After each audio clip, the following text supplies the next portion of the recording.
Apa kabar Bu Anis, Bu Eti? Alhamdulillah Pak, baik, sehat, Baik. tetap semangat dan selalu bahagia. Itu kunci untuk sukses. Kemudian Mbak Eti, hari ini kita memastikan bahwa pendampingan kita hari ini adalah tentang perubahan paradigma pimpin pembelajaran. Jadi Mbak Eti sudah menyiapkan rumusan visi sekolah, sudah melakukan pemetaan hasil CGP dari Lokakarya 1 terkait komunitas praktisi, kemudian isi lembar kerja penugasan Lokakarya 2 kelihatannya sudah. Kemudian apa saja proses kegiatan yang sudah berjalan selama 1 bulan terakhir, Bu Eti? Saya sudah mengimplementasikan bagaimana memberikan pembelajaran yang sesuai dengan kebutuhan murid, mulai dari perencanaan, pelaksanaan, hingga evaluasi, dan yang lebih utama itu menanamkan disiplin positif. Jadi sudah melaksanakan hasil daripada pendidikan program penggerak untuk anak-anak ini. Kemudian mau saya tanya sedikit, ini ada Ibu Kepala Sekolah, jangan takut kalau memang nggak sesuai ya. Nah, bagaimana dukungan Kepala Sekolah, rekan sejawat terhadap pendidikan guru penggerak yang Mbak Eti jalani?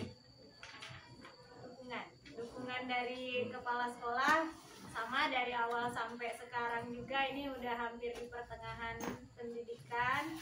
Itu alhamdulillah dukungannya memang sangat mendukung Pak, mulai dari Kepala Sekolah menyediakan tempat dan waktu yang seluas-luasnya untuk Eti melakukan praktek dan pendidikan. Kalau untuk teman-teman juga sangat mengerti pada saat Eti harus melakukan kegiatan, mereka juga bersedia untuk meluangkan waktu, lalu sama-sama menyiapkan gitu Pak. Sudah ada kerjasamanya, alhamdulillahnya dukungannya dari sekolah sangat baik Pak. Terima kasih Bu Anis, dukungannya kepada Ibu Eti, mudah-mudahan itu sebagai ladang amal ibadah Ibu. Kemudian apa tantangan yang Ibu Eti hadapi dalam menjalankan pendidikan program guru penggerak? Tantangannya kalau karena kami ini sedang pindah lokasi sekolah, tantangannya itu luar biasa, mulai dari persiapan untuk menyiapkan sekolah ini sampai dulu di sekolah yang lama tantangannya berbeda dengan sekolah yang ini. Kalau di sini kami mungkin dari sarana prasarananya belum lengkap ya, Bu ya, gedung juga masih belum banyak, mungkin sarana yang lainnya juga belum mendukung. Jadi itu yang menjadi kendala, kayak listrik sekarang belum ada, tapi insya Allah mungkin sebulan atau 2 bulan ke depan sampai saya menyelesaikan pendidikan ini, insya Allah sudah ada sarana prasarananya. Jadi kami masih merintis gitu Pak, berguyur sedikit-sedikit mau menambah sarana dan prasarana di sini. Jadi untuk menghadapi tantangan itu tetap perlahan-lahan lah kita menyelesaikan ya. Jadi namanya ini dari sekolah baru, saya lihat kemarin kan satu atap di sana dengan SD, sekarang sudah mandiri, sudah pisah ya. Namanya apa, proses tidak bisa langsung sempurna ya. Kemudian apa saja yang sudah Ibu Eti pelajari tentang modul 11, 12 dan 13? Kalau sudah di modul 1 ini alhamdulillah sudah selesai Bu, sudah di 1.4 terakhir kemarin. Dan sekarang hari ini harusnya kami udah mulai di modul 2. Nah, yang di modul 1 itu kami mempelajari tentang filosofi Ki Hajar Dewantara, lalu tentang nilai-nilai dan peran guru penggerak dan visi guru penggerak. Jadi kami diminta untuk sebagai guru membuat visi sendiri, bukan visi sekolah, tapi membuat visi kami sebagai guru. Jadi kalau yang dibahas Mbak Eti tadi itu visi guru penggerak, kalau ini visi perubahan sekolah gitu. Jadi kadang-kadang kawan-kawan itu dikira sama, ini kan visinya guru penggerak nah, gitu. Jadi apakah yang dipelajari Bu Eti selama kegiatan pendidikan program guru penggerak ini sudah diimplementasikan di kelas? Sedikit-sedikit perubahan itu kan tidak langsung 100% terjalankan ya Pak, terutama dengan kondisi siswa kami yang seperti ini, dengan kondisi kami yang lingkungan seperti ini. Tapi alhamdulillah saya sudah sebelum ini pun seperti itulah guru, dengan menuntun, memberi tuntunan kepada murid, memberikan pembelajaran yang berpihak kepada murid sudah saya lakukan. Lalu kemarin kami sudah membuat keyakinan kelas, dan alhamdulillahnya di sekolah yang baru ini, makanya itu maunya di sekolah yang baru ini tim membuat yang untuk tugas yang 1.4 kemarin, membuat keyakinan kelas sama anak-anak sudah, lalu memberikan mereka menyampaikan bagaimana kelas impian mereka, lalu kami juga sudah di sini mencoba untuk memperbaiki budaya positif ya Bu kemarin. Jadi kalau di SD kemarin kami tuh tidak sempat untuk bersama, tidak fokus ya, tidak fokus, jadi tidak bisa membedakan ini siswa kami atau siswa SD. Tapi kalau di sini alhamdulillah kami bisa menyambut kedatangan siswa di depan, sudah bekerja sama dengan anak-anak itu sudah, ini semuanya yang bekerja itu Pak, kami tidak ada yang mengupah ya Bu, semuanya gotong royong bersama, dan itu merupakan budaya positif bagi sekolah kami. Jadi kalau dalam bahasa kurikulum K13 itu namanya pembiasaan Bu Anis, sekarang dalam proses kurikulum Merdeka namanya itu budaya positif. Nah itu kan, bagaimana perasaan Bu Eti setelah menerapkan modul 1, 1, 1, 2, 1, 3 di kelas Bu Eti? Dengan menerapkan modul itu saya merasa lebih, pembelajaran saya itu jadi menyenangkan, jadi terarah, yang tujuan saya untuk murid itu berarti kita memang fokusnya ke murid ya Pak, apalagi di kurikulum Merdeka itu memang fokusnya ke siswa yang diberi kebebasan sesuai dengan apa yang mereka butuhkan dan apa yang mereka inginkan, tapi tetap diarahkan oleh gurunya. Kemudian apa yang sudah baik dan yang perlu diperbaiki ke depan oleh Ibu Eti?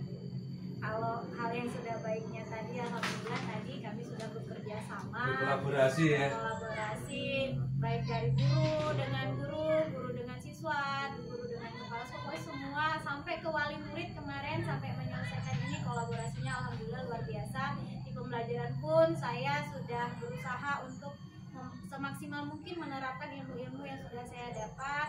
Tapi kalau untuk kekurangannya sebagai manusia mungkin kadang konsistensinya Pak, jadi kadang belum terbiasa, seperti Bapak tadi bilang pembiasaan, jadi belum terbiasa, kadang lupa, oh iya ternyata saya harus seperti ini, konsistensinya yang harus dijaga.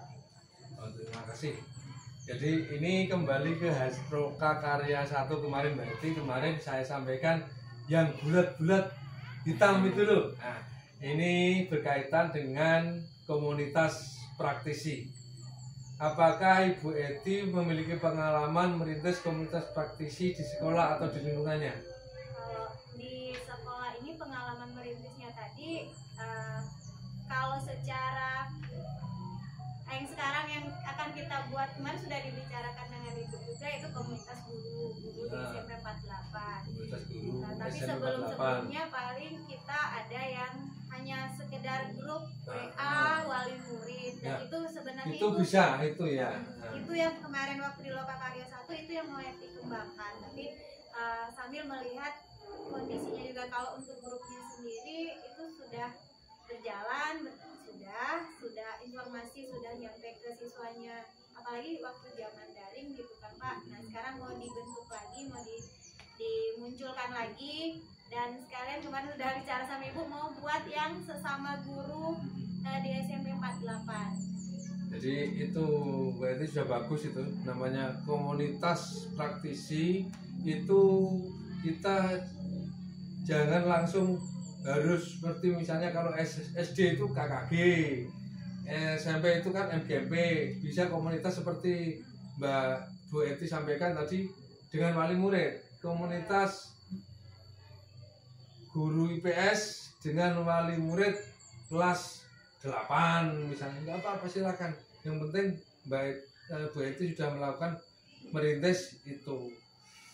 Apa tantangan selama menerapkan komunitas praktisi di sekolah Bu Eti? Ya, tantangannya tadi mengumpulkan orang itu tidak semudah yang kita sekedar minta melalui apalagi WA gitu kan Pak, mengumpulkan. Dan di sini tantangannya itu Pak, kalau dalam komunitas jaringan seperti itu mereka kadang tidak punya data yang sewaktu-waktu harus standby WA-nya. Jadi itu yang menjadi tantangannya, yang kayaknya harus dipikirkan lagi, ini gimana cara pertemuan, apakah rutin pertemuannya setiap terima rapot itu dikumpulkan lagi atau sebelumnya, atau ada pertemuan 3 bulan sekali seperti itu, tapi masih dalam tahap perencanaan. Jadi apa saja yang menarik yang Mbak Eti ikuti dari saat merintis komunitas? Yang menarik? Yang menariknya saya lebih banyak mengenal Mengenal lagi ya. ya, mengenal berhubungan dengan wali murid ya, yang sekarang yang berhubungan yang pernah itu tuh paling siswa yang ekstrim bermasalah. Yang berprestasi pun itu pertemuannya yang di waktu penerimaan rapot atau sebelumnya ada surat panggilan. Terima kasih Bu Eti, Bu Anis. Jadi nanti kita lanjutkan tentang kegiatan diskusi yang terkait dengan visi dan prakarsa perubahan sekolah, di mana nanti saya selaku pengajar praktek sebagai moderator, Ibu Wiwi sebagai calon guru penggerak sebagai pemandu diskusi, Bu Eti, kemudian peserta diskusi itu kepala sekolah, guru tenaga kependidikan. Untuk sesi coaching saya kira cukup sampai di sini. Bu Eti, Bu Anis, nanti kita lanjutkan ke forum diskusi. Terima kasih.